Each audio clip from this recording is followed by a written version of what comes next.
Willkommen, bienvenue, welcome once again to another one of the live streams. Today, I'm honored to have in the virtual studio Stephanie Mitchel Hughes, who has been running since we started together over a year ago, a whole series based around the concept of resilience called Resilience 2.0, signifying rebirth, if you will, like a phoenix from the ashes, going through what Stephanie often refers to as hard places, coming out the other side. And now we're talking to more and more people, getting them on the show and discussing topics of significance to now, with always with a reference to resilience. And today is no different. We don't have a special guest, but what we are talking about is resilience with respect to motherhood. And I'm afraid it may not be obvious to, but I'm not initially qualified to talk about this. So although I did have a mother, I do have a Stephanie. What has prompted you to want to talk about resilience with respect to motherhood? Well, there are two things, and one of them you'll really appreciate, Gareth. But there are two things that have really driven this. First of all, in the United States, I know that in the UK, Mother's Day, was it in March? No, or April? I'm not very good at this. I think it's actually February. Okay, but Mother's Day was earlier. But in America, Mother's Day is, I believe, it's the second Sunday in May. Okay. And so this weekend is going to be Mother's Day. And, there are a lot of articles or movies or shows, podcasts about what do you do if you don't necessarily have the strongest relationship with your mother. Right. And, how do you navigate this particular day? But I wanted to just talk about mothering, period. And so the fact that it's Mother's Day is one, but the other thing is, and this is, you'll be able to relate to this, is my absolute new guilty pleasure of Call the Midwife. I have been watching Call the Midwife. Now, hang on a second. I am now rewatching seasons of it. So okay. So guys, if you don't know what this is, it is a set in 1930s and 60s. There we go. And it's very firmly in England. It's based around a whole group of some young but mixed with old and young midwives, based in a convent of all places, or rather run by a nursing sister. And it follows their adventures. It covers races. It covers creeds. It covers religion. To that, it covers impropriety. It covers the difficulty dealing with all that. With let's face it, a brand new, reborn Britain, born through outside of the Blitz and through outside of World War II, and how it's kind of the emerging culture of that time. Mm-hmm. And these ladies would be pedaling around on their little bicycles and turning up, usually not in the planned way, but often very desperate measures being taken with a view to saving, prolonging, and supporting life. Yeah, and birth. And one of the things that I find really interesting about Call the Midwife is that you see at the time when it opens, there is limited birth control available. And so you have mothers who are very young, and you have mothers who are well into their 40s having children. And options that are available for birth control.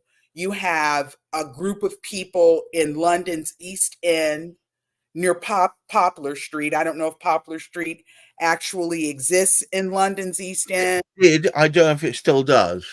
But you've got that, and then you've got the sisters. These are they're Anglican sisters, not Catholic, from within the Catholic Church, but they're Anglican sisters who run Nanartis House. And Nanartis House is this beacon, basically, and haven for pretty much everything that happens in the community, but especially birth, women who are pregnant and who are giving birth. And you have people who are giving birth in their own homes, a lot of that still happening. And you do see people struggling back and forth with whether they should go to hospital. And then you just see the evolution of what options that are available for women. Abortion, you see birth control, the emergence of the birth control pill. You see what happens with thalidomide, that drug that women were given to deal with sickness. Morning sickness. And instead it stunted the growth. Right. And you know, you had children who were born without arms and all of that, and legs, and you know, so you see just the whole evolution. And then you see how the evolution of mothering and ideas about mothering and what have you. And so I've really been I love, and it's just really become my guilty pleasure. But the whole thing with mothering and resilience, I think that mothers are, and I am a mother. I am the mother of 2 young adults who have spread their wings and they are starting to fly. And I am in that stage where, you know, women and mothers who you look at, you know, you've spent all this time, years, preparing meals, you know, tending to sick children, running from this, that, or the other, dealing with summer camp and trying to find a decent summer camp and decent school. And you sweat out all of your kids, their heartbreak, and you get them involved in activities, and you just do, and they're constantly going. And then it's time for them to take flight. And I heard someone say yesterday on a podcast that I was listening to that the meanest thing that children do is they leave. They grow up and they leave. And it's kind of like mothers, we invest so much of ourselves, and we pour into our children. And then we're just sort of left standing there on the shore watching them, you know, row away. Well, the interesting thing is, you know what, I have one of my offices is based in Cyprus. The norm through the bulk of Europe is for the opposite of that to happen. Mm-hmm. They build a house on top of the existing house, or so what happens is you end up with multi-generational living. That is the standard. That's not exceptional. That's the norm. So you often end up with the children looking after the parents who are looking after the grandparents. That's yeah, no, I mean, we have, of course, any you could watch any program in the United States that has features a family, and you can pretty much see that evolution happening, that expectation that children are to flee the home as soon as they can. And then when you get to be our age, and if our parents are still alive, we then begin navigating all of these other things. I was having a conversation with someone the other day, and they were talking about how their mother-in-law had fallen and broken her hip. And they had recently moved, like a few years ago, had moved to a different state.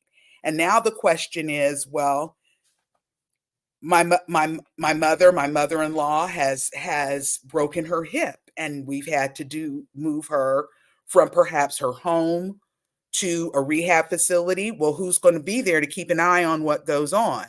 Or if they're still in their home, well, who's going to take mom to this appointment, that appointment? Who's going to keep an eye on them so they don't wind up wandering around out in the street somewhere? I may have to confront that issue in my own life, because with my brother's death, my mother and I are the only remaining members of my immediate family. Now there is extended family, my sister-in-law and my nieces and my nephews, and even their children. They all still live in the city where my mother is.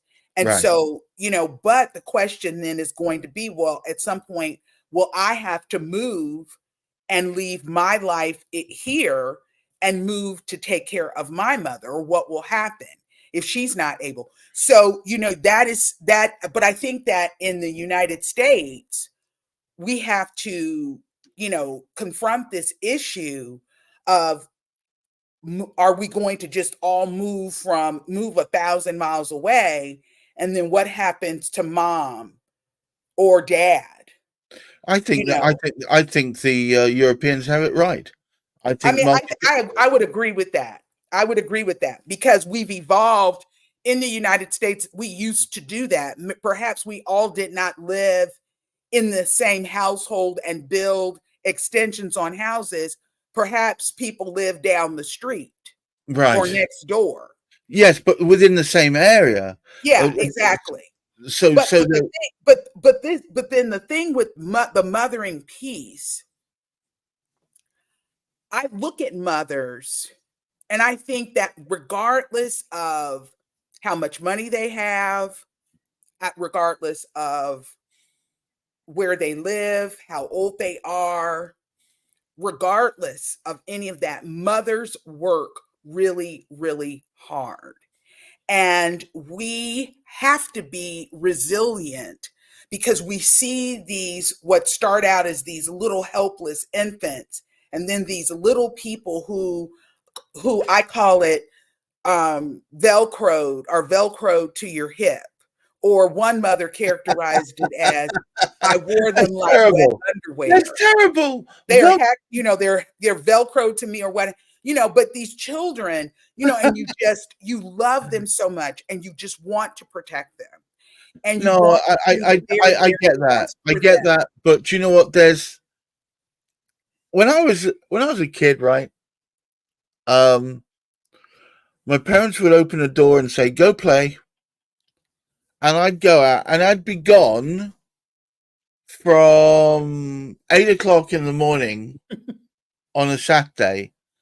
And I'd come back in when I either got too dirty, when I'd hurt myself really badly, or when I got hungry, or when the sun had gone down. So that could be 6, 7, 8 hours later. And so, I would make friends with animals because we were near woods. I would play with my friends. We'd all get on our bicycles and we'd go and cycle around parks. We'd make up games. Now, if children aren't within earshot and eyeshot every 5 seconds, people think the world's fallen in. And I understand it. You get nervous and afraid. Yeah, they are, because see, I got this theory that we're in just as much danger now as we were back then. We just didn't know about it. Well, and that may very well be true, because we're in the same generation, and it's the generation where, I get it in the morning, in the summertime especially. I would leave the house. I'd probably be on my street because there were a lot of kids who lived on my street, and we'd be running to each other's, in and out of each other's houses. We might go swimming. We might get on our bikes and ride them up to Winton Woods and everything. And the adage is, and I'm not sure, I can only talk about Black communities as a general rule. I'm not sure what largely white communities would call it, but the adage was and remains, you need to be in the house by the time the street lights come on. Oh, so I don't know. Something very similar. Okay. So it's like you need to be inside when the street lights come on. Right. And but we weren't really paying in the background. In order for us to be able to run from here, there, and everywhere, someone had to be at home. And it's kind of like when you're mothering, a lot of times we are marching in place, so to speak, because we have these people, these little people who we are responsible for, who we have created, who are running alongside us, and and we need them to keep up, but they need us to be that stable person, the person who, sort of hides their fears, holds in, worry about, oh my gosh, my child is going out into this world. I can remember when my son was in the infant toddler room at he and his sister went to what is known as the A. Sophie Rogers, the former A. Sophie Rogers Laboratory School. And so when my son was getting ready to transition from the infant toddler room to the preschool room, I can remember saying, he's too old, he's too young to go to preschool. He was 3. That's when everybody transitioned. Heck, I went to preschool when I was 3. I even remember that back in the dark ages. And then when he got ready to leave preschool and go to the kindergarten, he's too young to go to the kindergarten. Because as a parent, you're just kind of sweating these things out. Yeah. And your child's heart is broken. Or I can remember a friend of mine when, stayed up all night making the all the things that were needed for her daughter's mermaid birthday party.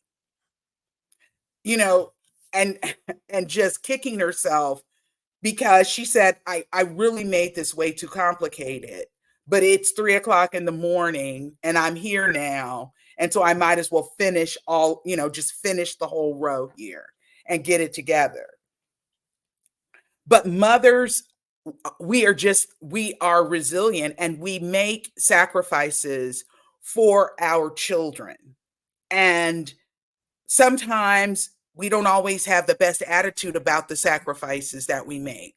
Sometimes mothers may feel like, okay, we're just doing all of this in vain. But as, I thought and have said to myself many times, this is the job.